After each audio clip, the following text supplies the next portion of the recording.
অন্ধকারে হাসপাতালের ন্যায় সাজানো রোগীর বেড। প্রথমে দেখে মনে হয় হাসপাতাল, কিন্তু এটি এক কক্ষ যেখানে একজন ফার্মাসিস্টই চিকিৎসা দিচ্ছেন। ডাক্তার না হয়েও ডাক্তারের খ্যাতি অর্জন করে মানুষকে বানাচ্ছেন বোকা। নানা জটিল রোগের চিকিৎসা দেওয়া হলেও তার কোনো নিয়ম নীতি নেই। রোগীরা ভেবেও আছেন তারা চিকিৎসকের কাছে সেবা নিতে গেছেন, কিন্তু এর পরিণতি জানেন না অতি সাধারণ এসব মানুষ। জ্বর, ঠান্ডি, এই ভিটামিন, আয়রন, ক্যালসিয়াম ওইসব আর কি, ডায়রিয়া। জি, আমরা গর্ভ অবস্থা হলে আয়রন ক্যালসিয়াম নেই। নারীদের মহিলাদেরও চিকিৎসা করে নাকি উনি? এখানে মনে করেন হার্টের আছে, আপনার কি হার্টের সমস্যা? হার্টের সমস্যার জন্য এই ডাক্তারকে দেখাচ্ছেন?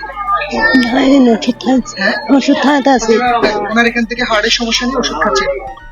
3 মাসের ইন্ডিশন হলে মারতে যাবে বা বাইসা নয় বেলা ইন্ডিশন হলে মারা দে 3 মাসে এই মারি বল ফুসা মাস পুরাইয়া না এই ফুসার গেটটা সেরে ডাক্তার রাজীবের কাছে ও কি চিকিৎসা করায়? দেখি না লোহাগাড়া আমিরাবাদের রাজীব ফার্মেসিওয়ালা থেকে সমিতি পাড়াই হয়ে উঠেছেন পরিচিত ডাক্তার। তার রয়েছে নারী টিম যারা ঘরে ঘরে গিয়ে রোগী নিয়ে আসেন আর কমিশনের ভিত্তিতে বিভিন্ন প্যাথোলজি ও ডাক্তারদের কাছে রোগী রেফার করে বলে জানান স্থানীয়রা।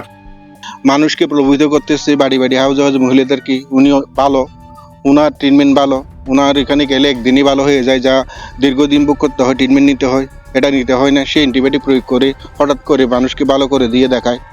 অল্পতেই অ্যান্টিবায়োটিক দেওয়া সহ নানা অপচিকিৎসার অভিযোগ উঠেছে তার বিরুদ্ধে। এসব অপকর্মের বিরুদ্ধে মোবাইল কোর্ট পরিচালনা করে শাস্তির আওতায় আনার দাবি সচেতন মহলের। রোগীরা আছে তারা যখন এখানে আসে অনেক বিভিন্ন ধরনের অ্যান্টিবায়োটিক মেডিসিন দিয়ে থাকে, যার কারণে আপনার সাময়িকের জন্য ভালো হলেও এর পরবর্তীতে বড় ধরনের আঘাত নিয়ে আসে।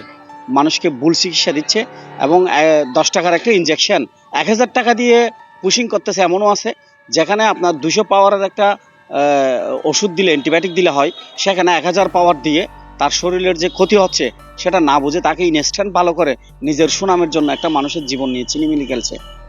লাইসেন্সবিহীন ডাক্তার থাকে, তাদেরকে অতি দ্রুত আইনের আওতায় আনা হোক এবং তাদের বিরুদ্ধে মোবাইল কোর্টের মাধ্যমে অভিযান চালিয়ে শনাক্ত করে তাদের দৃষ্টান্ত শাস্তির দাবি করছে। চিকিৎসার নামে প্রতারণাকারীদের বিরুদ্ধে কঠোর ব্যবস্থা নেওয়া হবে বলে জানালেন পুলিশ। MBBS পাস না করলে, BDS পাস করলে সে ডাক্তার লিখতে পারে না, এবং কোনো ব্যক্তি BMDCর সার্টিফিকেট ছাড়া সে প্র্যাকটিস করতে পারে না এবং প্রেসক্রিপশন দিতে পারে না।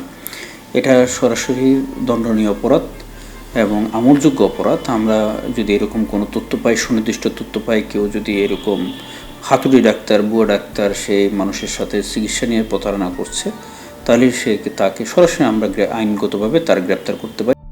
MBBS বা BDS ছাড়া কাউকে ডাক্তার বলা যাবে না, তাই এসব ভুয়া চিকিৎসকের বিরুদ্ধে জনসচেতনতা গড়ে তুলতে হবে বলে জানালেন জেলা সিভিল সার্জন। MBBS ও BDS ছাড়া কেউ ডাক্তার না, এই একটা জিনিস যদি মানুষের মাথায় ঢুকাইতে পারি এবং এই জিনিসটা যদি আমরা মানুষকে বলতে পারি যে অন্যরা তোমার ট্রিটমেন্ট করবে, ঠিক আছে, কিন্তু তুমি ভালো হবে, ঠিক আছে, কিন্তু দীর্ঘমেয়াদী ক্ষতি হবে তোমার। আমাদের দেশে তো ফার্মেসি হলো আজকে তো একটা গলা দিয়ে ডাক্তার লেখে।